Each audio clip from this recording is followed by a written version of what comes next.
नमस्कार, मैं उपेंद्र कश्यप और आप देख रहे हैं फोर्थ व्यूज। बिहार में प्रशांत किशोर एक बड़ा राजनीतिक फैक्टर बनते जा रहे हैं। जन सुराज पार्टी आने वाले बिहार विधानसभा चुनाव में बिहार की जनता आशा भरी निगाहों से प्रशांत किशोर की तरफ देख रही है और प्रशांत किशोर की कई योजनाएं, आप उन्हें वोट दें न दें, उनके विचारों से सहमत हों न हो, लेकिन उनकी जो योजनाएं हैं, जो वो बताते हैं, उसको आप खारिज नहीं कर सकते। आज प्रशांत किशोर की जो पार्टी है जन सुराज पार्टी, उसकी समिति में शामिल जो निर्णय लेने वाली समिति है, जो नीतियां तय करती हैं, उस समिति में शामिल हैं नंद किशोर सिंह, जो खुद एक शिक्षाविद हैं और कई शिक्षण संस्थान वे संचालित करते हैं। हम उनसे इस मुद्दे पर बात करते हैं कि बिहार में अगरचे की प्रशांत किशोर की सरकार बन जाती है तो उनकी जो शिक्षा नीतियां हैं वो क्या होंगी। वो विद्यालयों को सुधारने की बात करते हैं और जब तेजस्वी यादव यह कहते हैं कि हर माँ बहन को हम 2,500 रुपए देंगे, तो प्रशांत किशोर सामने आते हैं और ये जोड़ देते हैं कि बजट का प्रावधान जितना है बिहार में, उतने बजट में सभी महिलाओं को नहीं दिया जा सकता 2,500 रुपए।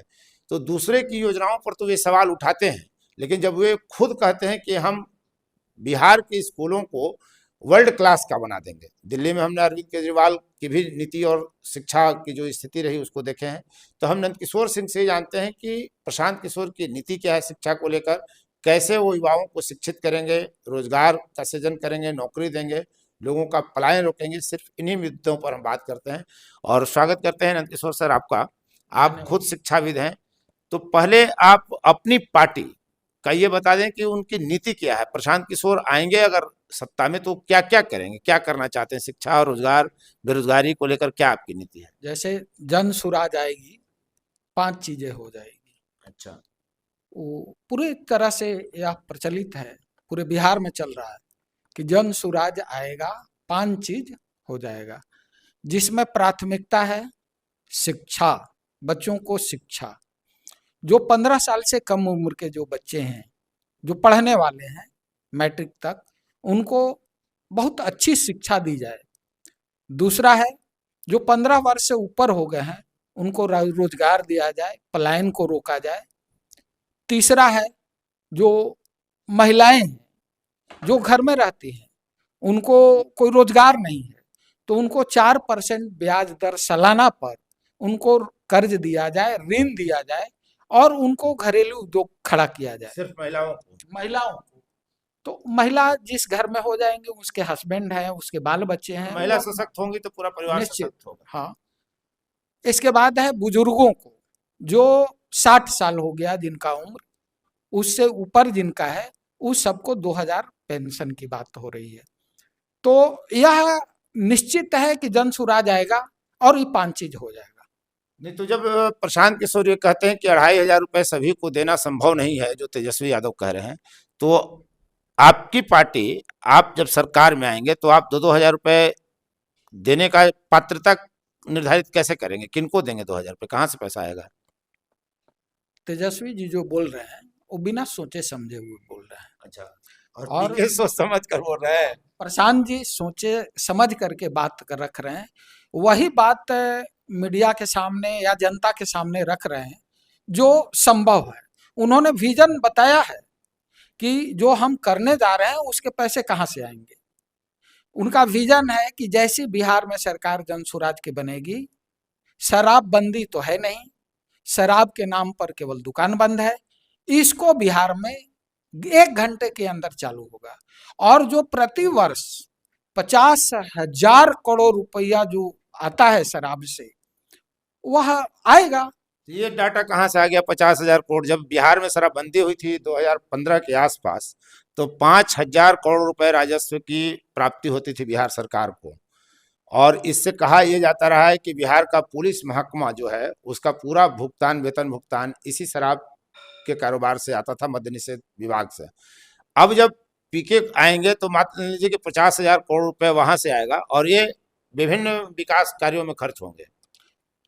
वो सीधे है कि जो शराब से पैसा आएगा वो सीधे सीधे बच्चों के एजुकेशन पर खर्च होगा।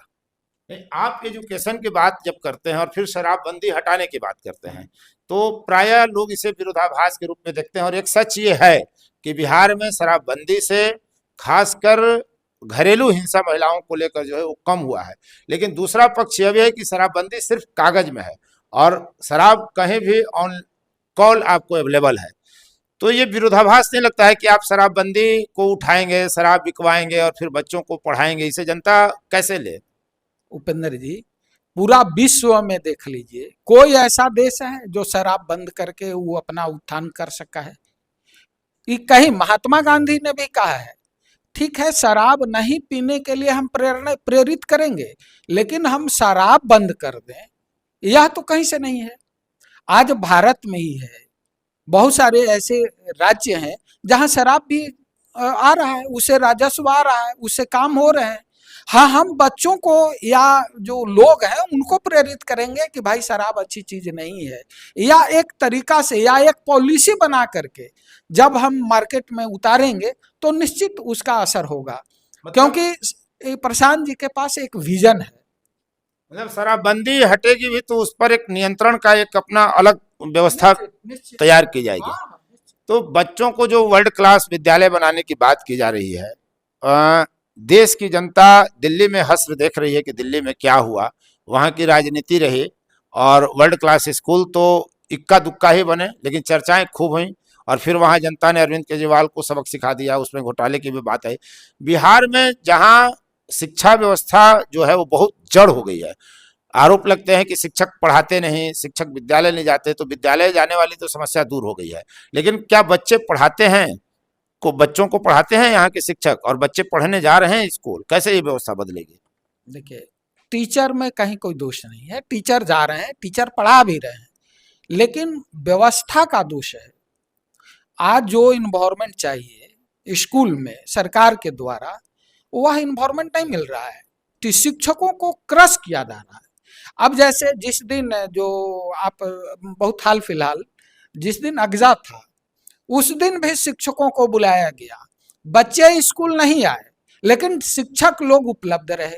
अब किन्हीं को दूर जाना है, किन्हीं को 10 किलोमीटर है, 50 किलोमीटर जाना है, 40 किलोमीटर जाना है, वे तो टीचर क्रश हो रहे हैं। तो आपके डर से, सरकार के डर से टीचर तो जा रहे हैं, परेशानी, पढ़ा भी रहे हैं, लेकिन जो एक इन्वायरमेंट मिलना चाहिए पढ़ाई लिए, वो सरकार द्वारा नहीं। मतलब आप जन स्वराज की पार्टी आएगी, पीके की सरकार बनेगी और बिहार की शिक्षा व्यवस्था बदल दी जाएगी, ये पूरी कोशिश होगी। जैसा कि नंदकिशोर सिंह कह रहे हैं, भरोसा किया जा सकता है, इसमें कोई दो राय नहीं है कि पीके सुलझे हुए व्यक्ति हैं और बात को बड़ा तार्किक तरीके से रखते हैं। तो बिहारियों को और क्या चाहिए? अगर शिक्षा व्यवस्था में बदलाव आ जाए तो स्वाभाविक है कि रोजगार, नौकरी मिलेगा और पलायन भी रुकेगा। तो हम देखते हैं कि बिहार विधानसभा चुनाव में जब होना है तो जनता किसे चुनती है, कितना हद तक चुनती है। बहुत बहुत धन्यवाद। फोर्थ व्यूज, चौथा विचार, बाकी फिर